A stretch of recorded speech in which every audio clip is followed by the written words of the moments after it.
Hello दोस्तों, आज की वीडियो में हम बात करने वाले हैं हेमिकरेनिया के बारे में।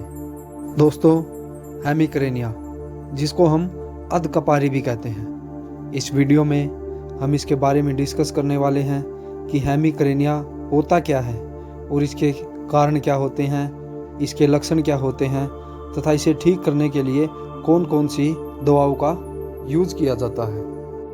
दोस्तों, सबसे पहले बात करें कि हेमिकरेनिया होता क्या है। इसका पूरा नाम हेमिकरेनिया कॉन्टिन्यूआ है। यह एक तरह का सिर दर्द होता है। आमतौर पर यह सिर तथा चेहरे के एक हिस्से को प्रभावित करता है, यानी कि हमारे चेहरे या सिर में एक साइड में दर्द होना ही हेमिकरेनिया होता है। यह एक सिर दर्द डिसऑर्डर है जिसमें बार बार मध्यम से गंभीर सिर दर्द होता है और अक्सर इसके साथ कई स्वैच्छिक तंत्रिका तंत्र से संबंधित लक्षण भी होते हैं। आमतौर पर यह सिर तथा चेहरे के एक हिस्से को प्रभावित करता है और इसकी प्रकृति दुखी जैसी होती है। जैसे ऐसे लगता है जैसे हथौड़ों की दुख की आवाज़ आती है, वैसे ही दर्द की इस अधपकारी में महसूस होता है, जो दुखी 2 से लेकर 72 घंटों तक बनी रहती है। यह सिर दर्द लंबे समय तक बना रहता है, जिसकी वजह से बहुत प्रॉब्लम होती है। यूजुअली देखा जाता है आपके सिर में या आपके फेस में एक ही साइड दर्द होता है, जिसकी वजह से इसको अधकपारी बोलते हैं, यानी कि आधे सिर में ही या आधे फेस में ही यह दर्द होता है। अगर इसके कारण की बात करें तो यह एक प्रकार का रेयर हेडेक होता है जो कुछ लोगों में देखने को मिलता है। दोस्तों, मेल की बजाय फीमेल्स में ये ज़्यादा होता है, यानी कि फीमेल्स में जो अधपकारी की प्रॉब्लम होती है वो ज़्यादा देखने को मिलती है। इसके कुछ कारण हैं जिनकी बात करें तो यदि आपको ब्लड से रिलेटेड कोई भी डिजीज है तो हेमिकरेनिया यानी कि अधपकारी की प्रॉब्लम आ सकती है। इसके अलावा यह आनुवांशिक भी हो सकता है। इसके अलावा मेंटल स्ट्रेस यानी कि तनाव की वजह से अधपकारी या हेमिकरेनिया देखने को मिलता है। जो व्यक्ति बहुत ज़्यादा तनाव रखता है या बहुत ज़्यादा सोचता है किसी भी चीज़ के बारे में, तो उसे अधपकारी की समस्या हो सकती है।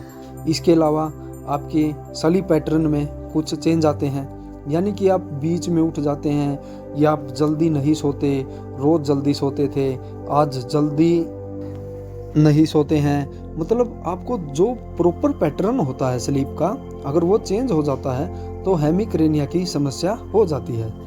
बहुत ज़्यादा थकान लगे होने की वजह से भी यह हो सकता है।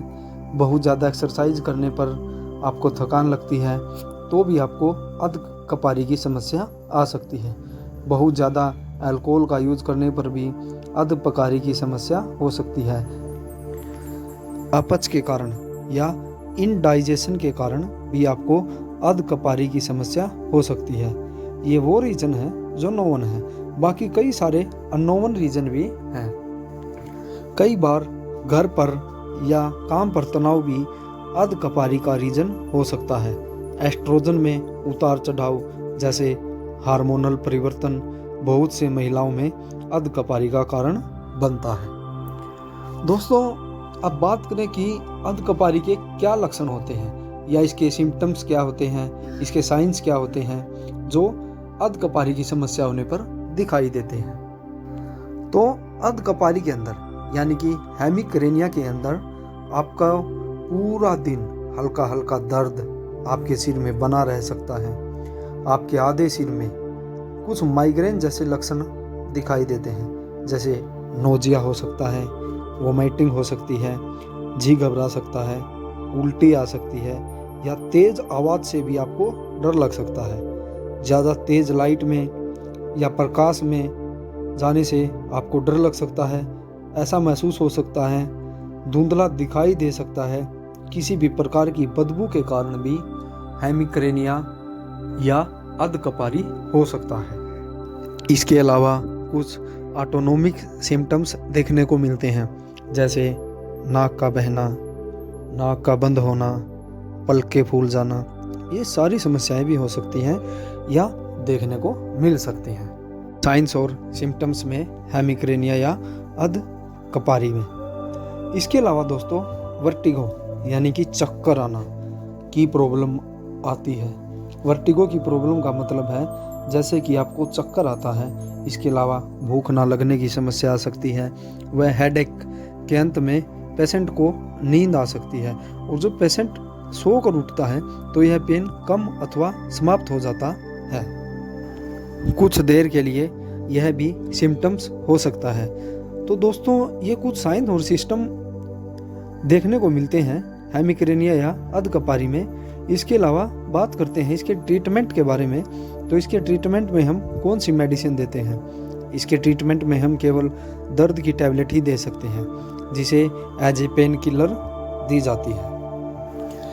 पैरासीटामोल 650 mg या फिर aspirin, Disprin, Saridon, diclofenac and paracetamol, इस तरह की पेन किलर मेडिसिन्स का यूज किया जाता है। यदि इन टैबलेट्स से भी दर्द खत्म नहीं होता है तो डाइक्लोफिनेक इंजेक्शन IM दिया जाता है। यदि यह दर्द इनसे भी नहीं ठीक होता है, ये जो पूरा ट्रीटमेंट बताया है इससे ट्रीटमेंट से ये दर्द ठीक नहीं होता है, तो आप अपने डॉक्टर से कंसल्ट करें ताकि इसके प्रॉपर तरीके से इसका इलाज किया जा सके। इसी तरह की जानकारी पाने के लिए हमारे चैनल को लाइक, शेयर और सब्सक्राइब करें।